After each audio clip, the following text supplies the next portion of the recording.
촐라체를 가려고 한 이유가 있었어요. 왜 그러냐면 촐라체라는 산은 내 과거에 올랐던 모든 산들을 종합 점검해 볼 수 있는 그런 산이었어요.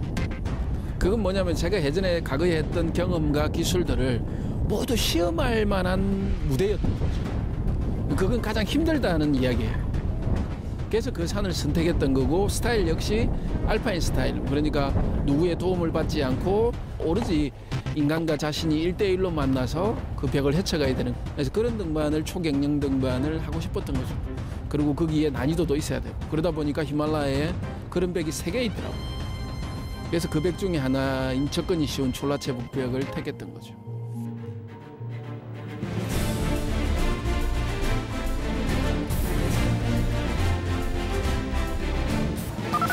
야, 박 대장, 전세 상황 어떻고 기분은 어떤가?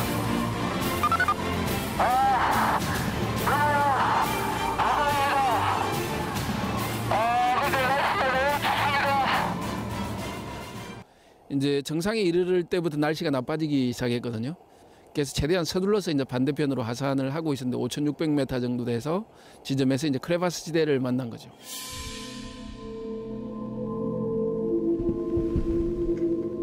두 사람이 로프를 묶고 이제 제가 먼저 오죠. 그리고 후배에게 큰 크레바스 있으니까 조심해 이렇게 이야기하는데,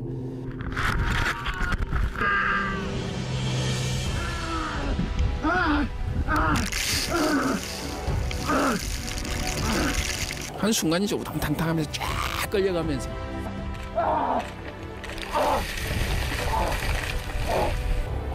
그래서 제가 얼음 지팡이를 가지고 내려쳤고, 공교롭게도 끌려가면서 그 크레바스 입구에서 정지가 됐던 거죠. 그건 사실 기적적인 일이에요. 왜냐면 후배가 저보다 몸무게가 훨씬 많았기 때문에. 그리고 사람이 그 크레바스에 떨어진다는 것은 자유낙하를 하는 것과 동격이에요. 저는 5분 척추의 3분의 2가 다 사라졌어요. 그 순간. 떨어진 상태에서 처음에 이제 막 의식을 회복했을 때는 여기가 지옥인지 천당인지 알 수 없었어요. 이런 느낌이 들어요. 시간과 공간이 정지한 느낌. 그리고 오로지 그 속에서 나만 움직이고 있다는 그런 현상이 와요. 그러고는 정신을 차려보니까 이미 머리는 깨진 상태였고 피가 흘러내리고 있었고, 오른쪽 어깨가 탈골된 것 같았고 왼쪽 갈비뼈가 부러진 것 같았어요. 정확했어요. 아주. 만약에 그 크레바스에 딸려갔다 하면 어떻게 됐겠어요? 한 300년 동안 미라로 살았겠죠. 그 빙하 속에서. 그래서 정신을 차리고 우베를 부르기 시작했죠. 처음에는 살아있을 거라고 부르지만은 어느 정도 시간이 지나면 나마저 죽게 될 위기에 처해 있기 때문에 여기서 반대의 어떤 신호를 보내요. 후배는 죽었다는 계속 명령어를 보내요. 그래도 그 확신을 가질 때 그 로프를 끊기 때문에. 그래야 사는 거죠. 근데 결국 한 2시간이 지났을 때, 마지막으로 불렀을 때 후배가 살아있다는 메아리가 들려왔고요. 근데 다행히도 후배는 등강기라 그러는 주마라는 기구를 가지고 있었고, 그리고 제 배낭 속에 있던 또 다른 로프를 줄사다리처럼 만들어서 내려준 거예요. 그걸로 의지해서 결국 크레바스 밖으로 탈출할 수 있었죠. 그건 기적과도 같은 거예요. 이미 사람의 몸이 아니에요. 사람은 이미 죽고 사람 아닌 영혼만 움직이고 있는 거예요. 그래서 결국 그 크레바스에서 나왔지만은 우리는 움직일 수도 없었고 그 크레바스 밖에서 하룻밤을 지새게 되죠. 근데 사실 그 사고지점에서 민가까지는 평소 같으면 그냥 한 3시간이면 가요. 근데 꼬박 그 거리를 12시간을 걸어 내려왔지만은 그 민가에 도달하지 못하고, 걸어 내려온 게 아니고 기어서 걸어서 내려왔죠. 그리고 그 민가에 도달하지 못하고 언덕을 내려가지 못한 상태에서 밤이 왔고, 우리는 거기서 아무것도 없는 상태에서 그 빙하 위에서 그 폭설 속에서 또 하룻밤을 보내게 되는 거죠. 어떤 밤이냐 하면요, 그냥 사람이 죽기 일보 직전의 상태인데 그냥 서로에게 이상한 개성을 보내요. 입에서 이상한 소리가 나죠.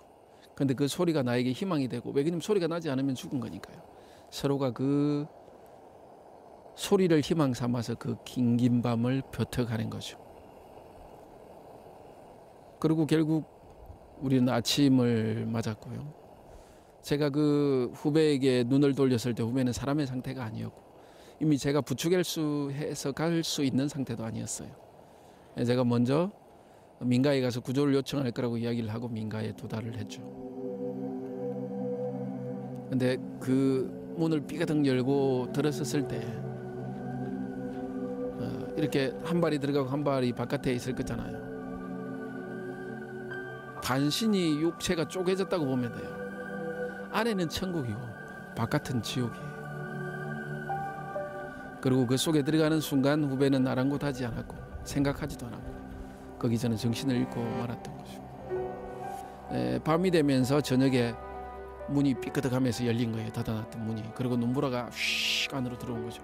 도대체 뭐가 왔지 하고 문을 렁셔보니까 세상에 설인과 같은 예티와 같은 후배가 나타난 거예요. 처음엔 정말 설인이라고 생각했어요. 근데 정말 후배더라고요. 둘은 거기서 부둥감고 엉엉 울었죠.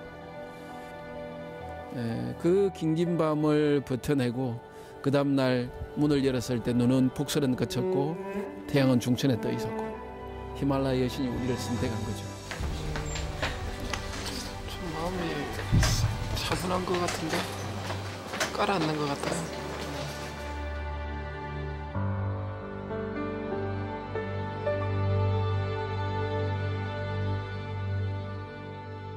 제가 만약에 다치지 않았다면 저는 계속 등반을 했을 거예요. 그리고 지금은 요즘은 그렇게 생각하죠. 내가 만약에 내 열정과 내 의지를 가지고 산을 올랐다면 지금 히말라야 빙하에 어딘가에 처박혀 있든지 이 세상 사람이 아닐 거예요.